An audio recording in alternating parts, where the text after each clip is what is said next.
Studio میں ہمارے ساتھ موجود ہیں ڈاکٹر عدیل انور صاحب، جو گزشتہ 15 سالوں سے مشن فلسطین کے تحت پاکستان اور برطانیہ میں فلسطینیوں کی مدد کے لیے سرگردہ ہیں۔ بہت بہت شکریہ ڈاکٹر عدیل آپ کے وقت کا۔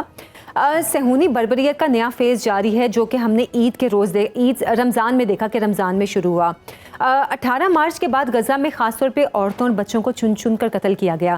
یہ جو اعلانیہ جینوسائڈ کیمپین ہے، اس کے پس پردہ صہیونی مقاصد آپ کیا دیکھ رہے ہیں؟ تو دیکھیں، پہلے تو ہمیں میکرو پکچر دیکھنی پڑے گی کہ یہ مسئلہ یا کانفلکٹ کا اوریجن کیا ہے۔ تو اس کے مطابق دیکھیں، یہ 3 ابراہمک ریلیجنز ہیں، ایک کرسچینٹی، جوڈیزم اور اسلام۔ بالکل۔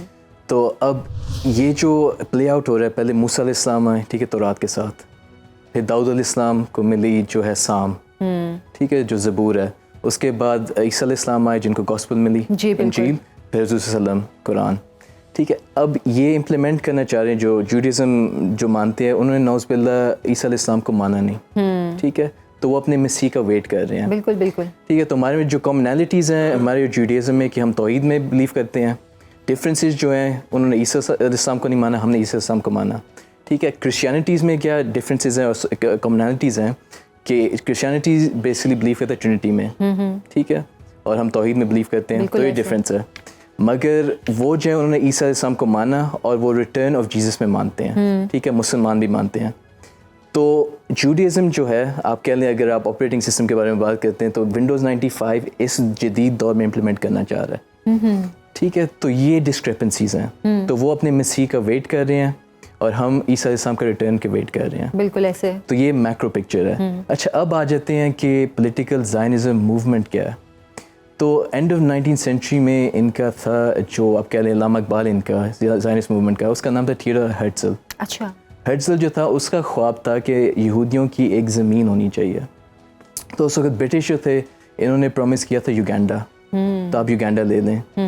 اور ان کا جو جنا تھا اس کا نام تھا ہائم وائزمن، اچھا، جو میری یونیورسٹی سے تھے، جو مانچسٹر یونیورسٹی جو ایم میں بن گئی، تو وہ پہلے بہت اچھی طریقے سے ان کو جانتے ہوں گے، ان کی سوچ، ان کا نظریہ۔ بالکل۔ تو میں ہومو زائنزم سے آیا ہوں، 20 سال میرے وہاں گزرے۔ تو بیسکلی ہائم وائزمن جو تھا اس نے ہی ان کو فلسطین لے کر دیا۔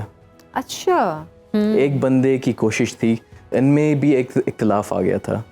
ہرٹزل اور وہ باقی جو لوگ تھے وہ کہتے تھے نہیں، پہلے ہم یوگینڈا میں سیٹل ہوں گے، پھر جب ہم مضبوط ہو جائیں گے پھر ہم جا کے فلسطین کو آباد کر لیں گے۔ اچھا، ہائم وائزمن پلاننگ ان کی تب بھی تھی کہ فلسطین واپس آنا ہے انہوں نے۔ بالکل بالکل۔ اب اس وقت برٹشز نے کہا تھا پہلے آپ یوگینڈا جائیں پھر آپ جو ہے فلسطین آ جائیں۔ یہ جو ہائم وائزمن تھا اس نے کہا تھا میں ایگزائل میں چلا جاؤں گا مانچسٹر میں، اور میں کوشش کروں گا کہ میں لابینگ کروں پارلیمنٹ جا کے تاکہ ہمیں فلسطین ملے۔ بالکل۔ تو ہر ویکینڈ جاتا تھا لابینگ کرنے، اچھا، پارلیمنٹ میں ہر ویکینڈ جاتا تھا۔ اپنی کتاب میں لکھتا ہے، بہت زبردست اس کی بک ہے، ٹرائل اینڈ ایرر کے نام سے اس کی آٹو بایوگرافی ہے۔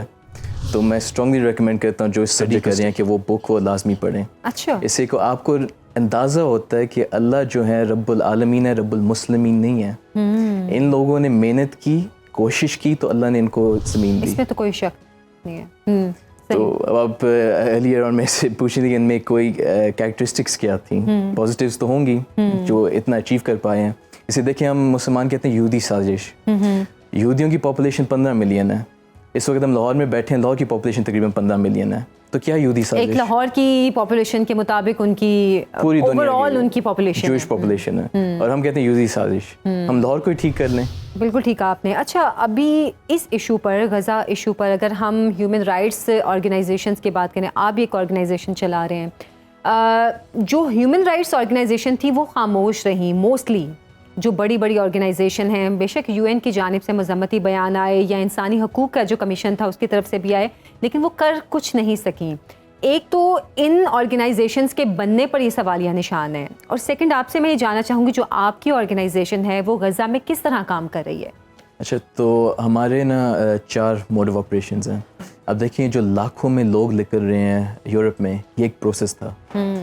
ایک وقت ہوتا ہے بیج لگانے کا، اور ایک ہوتا ہے اس کو جو ہے آپ کاشتکاری جو اس کی کرتے ہیں، ٹھیک ہے۔ آپ بیج اور کاشتکاری ایک دفعہ نہیں کر سکتے، ایک دفعہ میں نہیں کر سکتے، ٹھیک ہے۔ So season two see so and there is a season two wrap, you can not do the both things at the same time.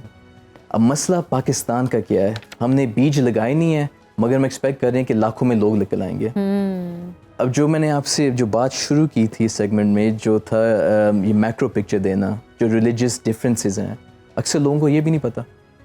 بالکل پولیٹیکل ایسپیکٹس تو پتہ ہوں گے کہ غازہ میں اتنے بچے شہید ہو گئے ہیں مگر ان کو میکرو پکچر پتہ ہی نہیں ہے کہ ہو کیا رہا ہے, کس وجہ سے ہو رہا ہے, ڈفرینسز کیا ہیں. اس کے بعد جب میں مانچسٹر میں تھا, مانچسٹر میں یونیورسٹیز میں سیمینارز کرواتے تھے, ٹھیک ہے. تو اب میں بھی جو دین کی طرف آئے, میں سیکولر سوسائٹی کا پروڈکٹ تھا, تو وہ 2008 میں جب اسرائیل نے فلسطین کے اوپر حملہ کیا تھا وہ میری اسپریچول اویکننگ تھی, میں دین اس وجہ سے آیا تھا.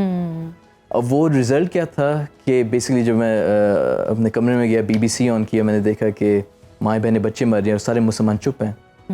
تو وہ میرے لیے ایک ٹرانسفارمیشن پیریڈ تھا. تو ہماری یونیورسٹیز میں باقاعدہ سیمینارز دیتے تھے, ہمیں ایشو سمجھاتے تھے. تو یہ ایک چیز کی ضرورت ہے جو ہم اب کر رہے ہیں. ہم نے ہسٹری ٹول کٹ بنائی ہے جو ہم اسکولس میں ڈسٹریبیوٹ کریں تاکہ ہمارے بچوں کو پتہ ہو کہ مسئلہ ہے کیا. بالکل ٹھیک ہے. دوسرے نمبر پہ ہم کیا کر رہے ہیں, ہم بائیکاٹ ایکٹیویٹیز کروا رہے ہیں. اچھا. ہم لوکل کمپنیز کو کنیکٹ کروا رہے ہیں اینڈ ریٹیلرز کے ساتھ, لوکل سپلائرز کو. اس لیے اور ہم نے ایک انیشیٹو لانچ کیا اسی ہفتے کہ ہم اب فریجز پرووائڈ کر رہے ہیں. یہ جو کمپنیز ہیں, اسرائیلی کمپنیز ہیں یا زائنسٹ سپورٹرز ہیں, ان کی جو کمپنیز ہیں یہ فریج پرووائڈ کر دیتی ہیں, یہ پینٹ کروا دیتی ہیں, یہ بورڈ بنوا دیتی ہیں, لالچ دے دیتی ہیں آپ کو ایکچولی. تو دکاندار پھر مجبور ہو جاتا ہے. تو میری جو آرگنائزیشن ہے ہم نے یہ طے کیا ہے کہ کوئی قیامت والے دن اللہ سے یہ نہ کہے کہ ہم نے ایک بورڈ کے خاطر, ہم نے ایک فریج کے خاطر, ہم نے جو پینٹ کے خاطر اپنا دین بیچ دیا. تو اب ہم فریجز انسٹال کروا کے دے رہے ہیں پاکستان میں جس میں صرف لوکل کمپنیز ہوں گی, لوکل پروڈکٹس ہوں گے. اچھا.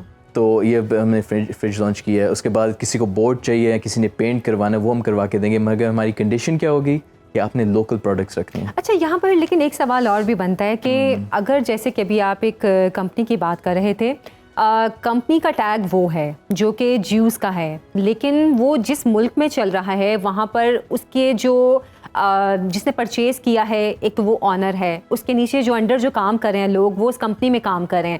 اس میں ان لوگوں کا بھی نقصان ہے کہ اگر آپ اس کمپنی کو بند کرنے کی بات کرتے ہیں تو وہ سب لوگ جاب لیس ہوں گے, ان سب کے لیے جو اکانومی ایشوز ہیں وہ سٹارٹ ہوں گے, ملک کی اکانومی کے علاوہ ان کے جو پرسنل اکانومی ایشوز ہیں وہ سٹارٹ ہوں گے.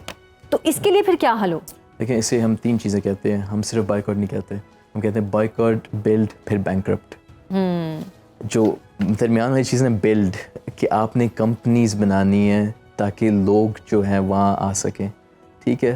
اسے دیکھیں مارکیٹ میں جب بھی ایک وائڈ پیدا ہوگا نا تو کوئی نہ کوئی چیز فل کرے گی. بالکل ٹھیک ہے. اب جیسے ایک ویل نون کولا برانڈ ہے پاکستان کی, آپ کو پتہ ہے کہ جیسے یہ چیز ہوئی تو ان کی سیل اتنی شوٹ کر گئی کہ ان کی پروڈکشن کیپیسٹی فلفل نہیں کر پا رہی تھی. تو جب بھی اس طرح کی سچویشن ہوگی, یہ بزنس کے رولز ہیں کہ وہ جو وائڈ پیدا ہوگا وہ فل ہوگا. تو جابس کہیں نہیں جائیں گی, کہیں اور کریٹ ہو جائیں گی. مگر یہ ہمارے بزنسز کو دیکھنا پڑے گا کس طرح ایکسپینڈ کرنا ہے, کس طرح اسکیل اپ کرنا ہے.